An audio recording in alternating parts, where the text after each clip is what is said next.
Welcome back, Halo followers. Today I have a working theory, and I really want y'all's thoughts on this. And I genuinely think that we are finally getting into this phase of actually getting the big picture of what is happening to Halo and Halo Infinite. And I actually have a pretty good explanation of what is going on here, backed up with, I think, solid evidence, as well as things that I've heard years ago from confirmed sources that basically told me many things about what was going on internally at 343 before they came to the public, and they were correct. So, of course, you can take this with a grain of salt. It's just something that I have in mind. But what is the actual theory and what is the evidence? I believe 343 is stepping down from Halo's development as far as the games go and are shifting over to Certain Affinity.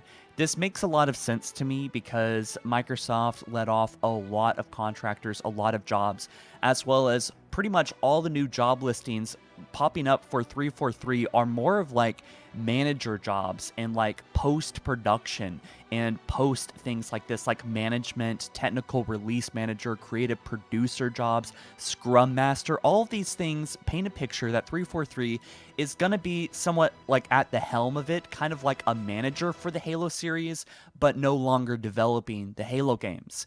And we have a pretty big solid piece of evidence back here on April 12th, 2022. This is shortly before pretty much everyone, like recognizable people like Bonnie Ross and Frank O'Connor, and actually not Kiki Wolfkill, she's still part of the show, but these people have left the Halo franchise, it seems, at least according to LinkedIn. And then Bonnie Ross also stepped down 5 months after this message in particular, which says, Certain Affinity, we've been part of the Halo franchise for more than 15 years, and we're honored to say we are deepening our relationship with 343 and have been entrusted with further evolving Halo Infinite in some new and exciting ways.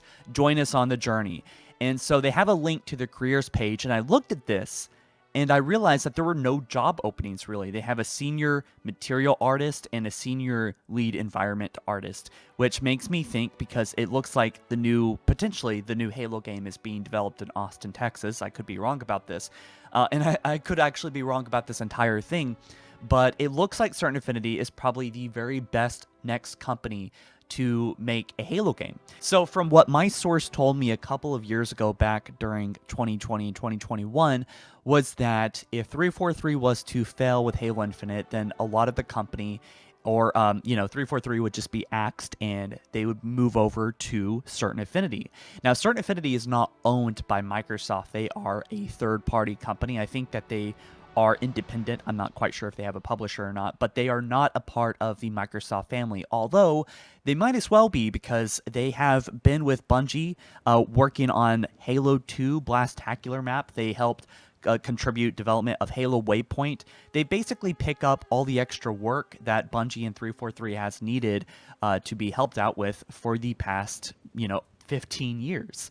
So what's pretty significant about this is that this actually happened last month, October 16th, 2023. Certain Affinity has partnered up with Unreal Engine and approved as a service partner. Basically, this is a two-way street where they both kind of help each other through development. So this is just kind of really solidifying this theory that with this company and their legacy of, Halo, even though they've done many other things, that this is certainly painting the picture that Halo in the future is going to be on Unreal Engine. We've not only heard leaks about this, with Tatanka and other internal things that data miners have found, and we also know that the founder and CEO of Certain Affinity, of this entire company, is Max Hoberman. He is a former multiplayer online and UX design lead for Halo 2 and Halo 3.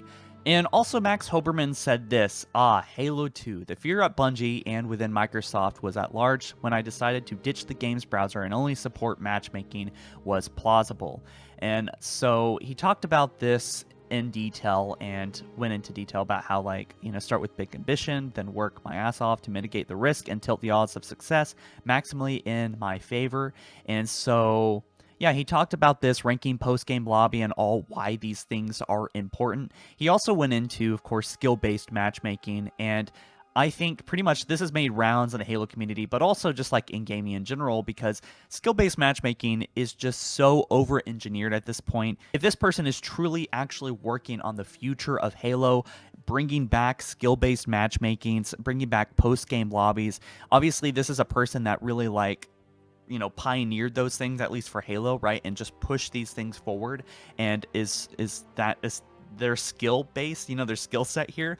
I think that this is a great person to lead Halo and Certain Affinity. Certain Affinity also had a job listing a while ago that had lead gameplay engineer to lead our Halo gameplay engineering team with passion, focus, and drive, and with the Xbox platform preferred experience on that console. And so, yeah, there's a few job listings. Some of these might not be fully up to date on Google. But yeah, I mean, they basically open up the job description as, would you like to work on some of the greatest franchises in gaming history? Obviously, one of them potentially being Halo. And we also have this, where Serasia, which is known for sharing a lot of leaks and data mining and things like that, posted that Tatanka has been removed from the data mining code.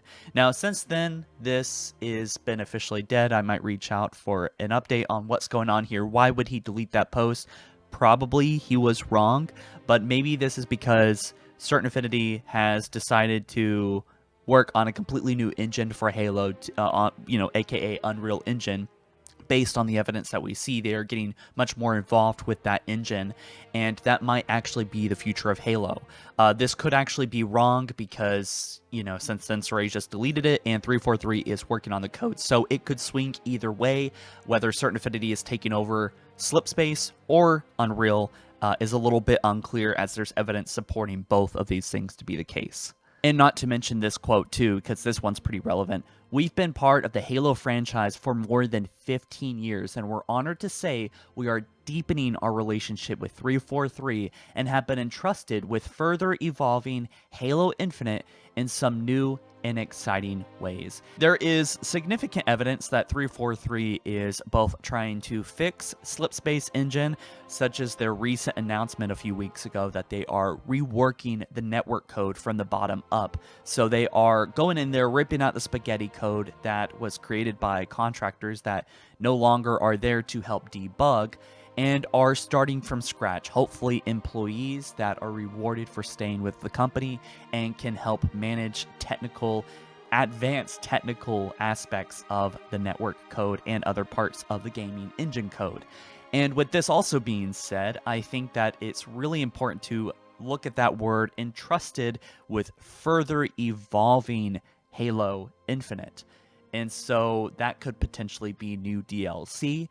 Maybe 343 really does need help with everything that's been going on with Microsoft's layoffs this year, but this might be that. Really, I do think that Certain Affinity is probably going to be carrying most of the weight moving forward, and that they will have their logo big on the box, and 343 will probably be a smaller little logo.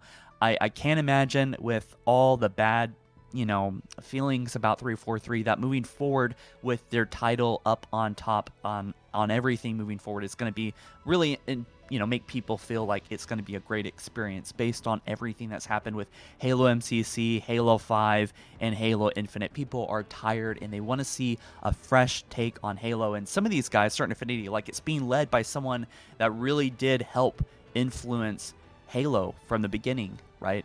And so I'm really excited about this, and I would love for Joseph Staten to actually join Certain Affinity, as well as some of the other big names. We also saw this recently go up. Halo and Star Trek Discovery panels lead Paramount Plus's CCXP 2023. So this is for Comic-Con, the Comic-Con experience. And there was actually some promotional pictures here shown in Spanish, and this shows, like, the actors and stuff, but also Kiki Wolfkill. So she apparently is still a part of the Halo series, where, as I think before, we thought she left, but she seems to mainly be exclusively working on the Halo show. This is somewhat of a concern because the first season wasn't great, so we were hoping that the showrunners would be different. I think there is a slightly different showrunner for this one. someone that worked on something else. So there is a little bit of differences with people leading season 2. But hopefully, when this happens, we actually are going to learn a little bit more about season 2. And I know it wasn't great, but I'm hoping that this almost now 2 year since the first season released, this 2 year span has they've already finished filming this. So on December 2nd, we might actually get news about this, but also maybe a little bit more about what the hell is happening with the Halo franchise moving forward, be it good or bad news. But what do you guys think about this? It's just a working theory, and I think I could probably have digged up more evidence for this, because there is just a lot going on here. But I could talk more about this in the future if y'all are interested, and I will catch you in the next one soon.